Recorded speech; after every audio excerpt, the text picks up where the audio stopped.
Bismillahirrahmanirrahim. The Honorable, our lecturer, Mr. Isma S.pd M.pd, and our beloved friends. Assalamualaikum warahmatullahi wabarakatuh, and good morning everyone. First of all, I would like to thank to our God. It is because of Him we are able to meet today with health and happiness. Salawat and salam always be delivered to our Prophet Muhammad SAW, who has brought us from the darkness to this bright modern era that we live in today. So today we are going to present our material. It's about critical reading for professional purposes. But before we start it, let me introduce ourselves first. My name is FIKA NOVIARNI. As a moderator today, and my friends Nurfadina, Iwan, and INTA. We are from class D. Okay, so let's get started. The first material will be delivered by me. Bismillahirrahmanirrahim. So today we are going to learn about critical reading for professional purposes. But first thing first, we have to know, what is critical reading? Well, critical reading is an active and reflective process that involves analyzing, evaluating, interpreting, and questioning. What does it mean, analyzing? Well, analyzing means we're breaking down the text to understand its components, such as arguments, evidence, and structure. And then evaluating. Evaluating means assessing the credibility of the information, the reliability of the sources, and the strength of the arguments presented. The next is interpreting. Interpreting means understanding the underlying meanings, implications, and biases within the text. And the last is questioning. Questioning means engaging with the material by asking questions about the author's purpose, perspective, and assumptions. Well, all of this process goes beyond simply understanding what is written. It requires readers to think deeply about the content and its relevance. Well, after know what is critical reading, now we have to know about what is the benefits in professional settings. So, critical reading holds several key benefits in professional setting. The first one is informed decision making. Well, professionals often rely on written reports, research papers, and other documents to make decisions. Critical reading helps them evaluate the quality of information and consider various viewpoints before reaching conclusions. The second one is enhanced communication skills. By understanding how to analyze text critically, professionals can articulate their thoughts more clearly and persuasively. This skill is vital for reading reports, proposals, or presentations. The third is ability to identify bias and misinformation. Well, in today's information-rich environment, distinguishing between credible sources and biased or inaccurate information is crucial. Critical reading equips professionals with the tools to recognize these discrepancies. The next is improved problem-solving skills. Now, critical reading fosters analytical thinking. enabling professionals to approach problems methodically. They can dissect complex issues by evaluating relevant texts and synthesizing information from multiple sources. The next is continuous learning and adaptations. The ability to critically engage with new materials allows professionals to stay updated with industry trends, research findings, and best practices. This adaptability is essential in a rapidly changing work environment. And the last one is collaboration and teamwork. In collaborative settings, critical reading skills facilitate constructive discussions about text. Team members can share insights, challenge assumptions, and build on each other's ideas effectively. Well, in summary, critical reading is a vital skill in professional contexts that enhances decision-making, communication problem-solving abilities, and overall adaptability. By developing this skill, professionals can navigate complex information landscapes more effectively and contribute meaningfully to their firms. Well, the next material is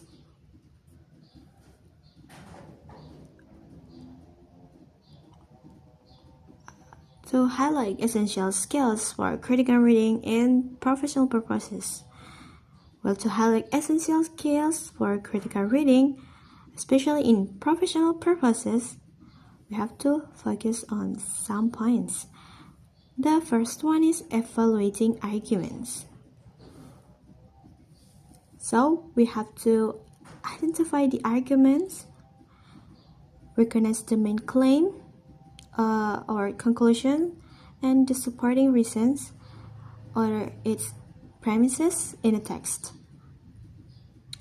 So we have to look for words like therefore, so, hence, or thus to identify the conclusion, and words like because, since, for, or as to identify the premises.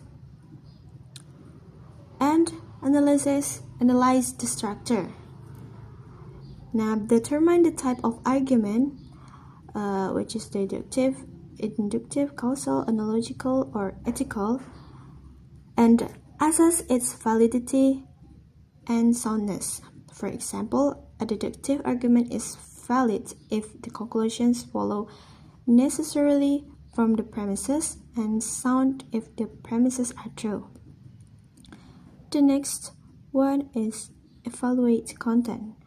We can evaluate content. We assess the truth, accuracy, relevance, and sufficiency of the premises and conclusions. Consider background knowledge, logic, evidence, sources, context, purpose, and audience. We can ask a question like, are the premises true or false? Are they relevant or irrelevant to the conclusion? Are they sufficient or insufficient to justify the conclusion? Are there any hidden assumptions or biases? Are there any alternative explanation or perspective? Are there any ethical implication or consequences? And etc. And the second one to highlight the essential skills for critical reading, especially in professional purposes, is identifying bias. So in identifying bias, we have to recognize biases. We have to be aware of potential biases in the text. Consider the author's perspective, background, and potential conflicts or interest. Look for language that might indicate bias, such as emotive language or selective use to evidence. Consider multiple perspectives. Okay, the next is consider after recognize biases, now we have to consider multiple perspectives. So we have to evaluate the text in the context of broader literature and perspective. This helps to identify potential biases and understand the author's position more critically. Okay, the next point is understanding authorial intent. And understanding authorial intent, we have to know about contextual understanding. Contextual understanding. Understand the context. It means we have to understand the context in which the text was written. This includes historical, social, and cultural context that might influence the author's intent. The next is author's purpose. So we have to determine the author's purpose and how it relates to the main claim. We can ask questions like, what is the author trying to achieve with this text? How does the author support their claim? What the implication of the author's argument? Well, by mastering these skills, professionals can engage with complex texts more effectively, make informed decisions, and communicate their findings persuasively. Okay, I think that's all that I can explain today. Now, I give the next material to the next presenter, my friend Nurfadina Iwan. So, time is yours. Assalamualaikum warahmatullahi wabarakatuh. Let me introduce myself. My name is Nurfadina Iwan from class D. I will explain the next material, reading strategies and metacognition. Definition: reading strategies.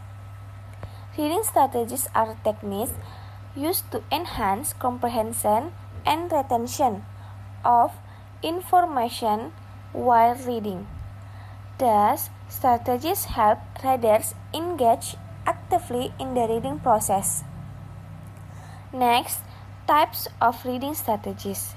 First one, before reading that is predicting, making prediction about the content based on title, image, or initial information. Contextual understanding, grasping relevant background knowledge to support comprehension. The second, during reading, that is questioning, formulating questions about the text to encourage critical thinking. Next, note-taking, jotting down notes or highlighting key points. Next, visualizing, imagining or picture the information read to reinforce memory. And the third, after reading, summarizing, developing a summary of the information read to grasp the main idea. Next, reflecting, assessing how the new information relates to prior knowledge.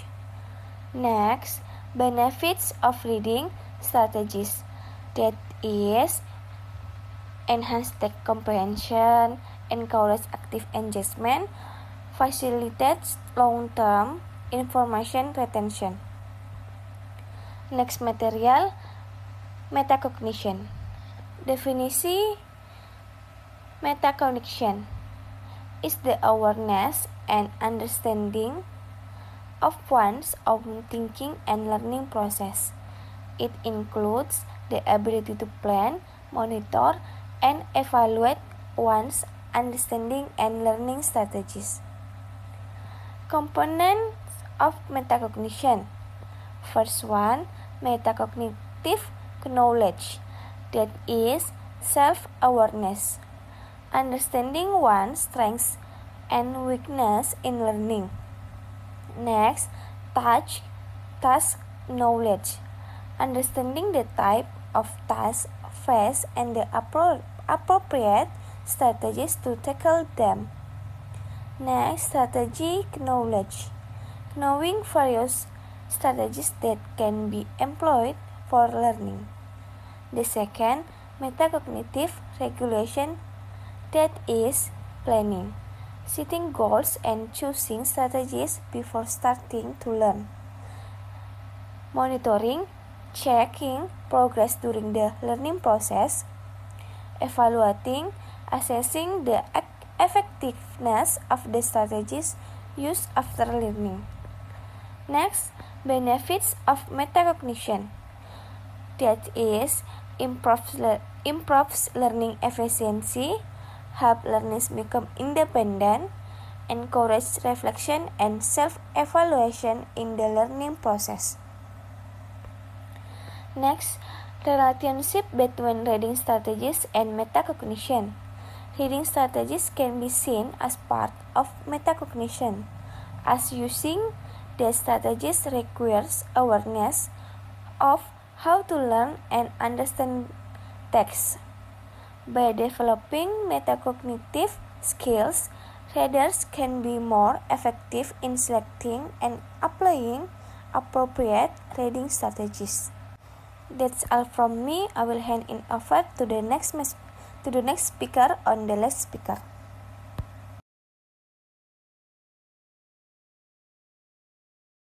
Assalamualaikum warahmatullahi wabarakatuh. I am INTA, so I will explain the material about practical application for reading in professional context. Number 1. Reading skill. Enhancing the ability to locate, evaluate, and synthesize information from academic papers, industry reports, and market research. Number 2. Technical documentation. Understanding and interpreting manuals, specifications, and technical documents relevant to specific fields such as engineering or IT. Number 3. Business communication. Comprehending and drafting reports, proposals, and emails that are clear and effective for stakeholders. Number 4. Literature review. Reviewing existing literature for projects, ensuring a solid understanding of the current landscape in a given field. Number 6. Critical analysis. Evaluating arguments and methodologies in professional literature, allowing for informed decision making. Number 6. Networking. Reading industry publication and news to stay adapted on trends and innovation, which aids in professional networking and discussion. Number 7. Compliance and regulation. Understanding legal documents and compliance guidelines relevant to one's profession. Number 8.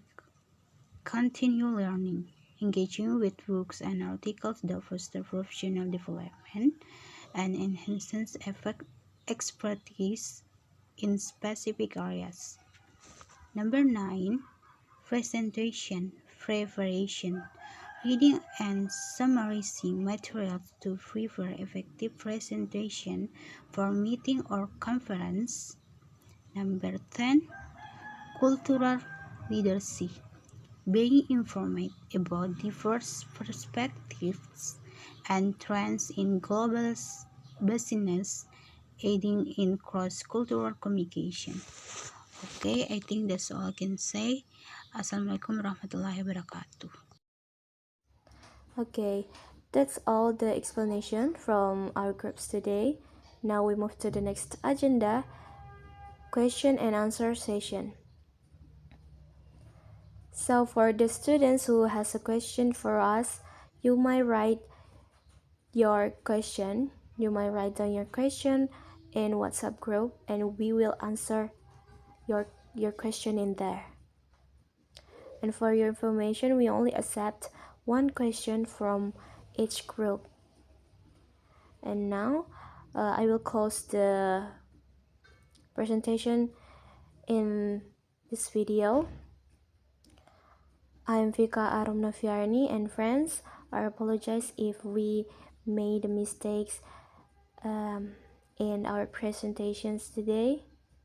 We do hope that we all can learn from our material today and get the benefits. Thank you so much for your time and your nice attention. Wassalamualaikum warahmatullahi wabarakatuh. Let's continue the discuss in group.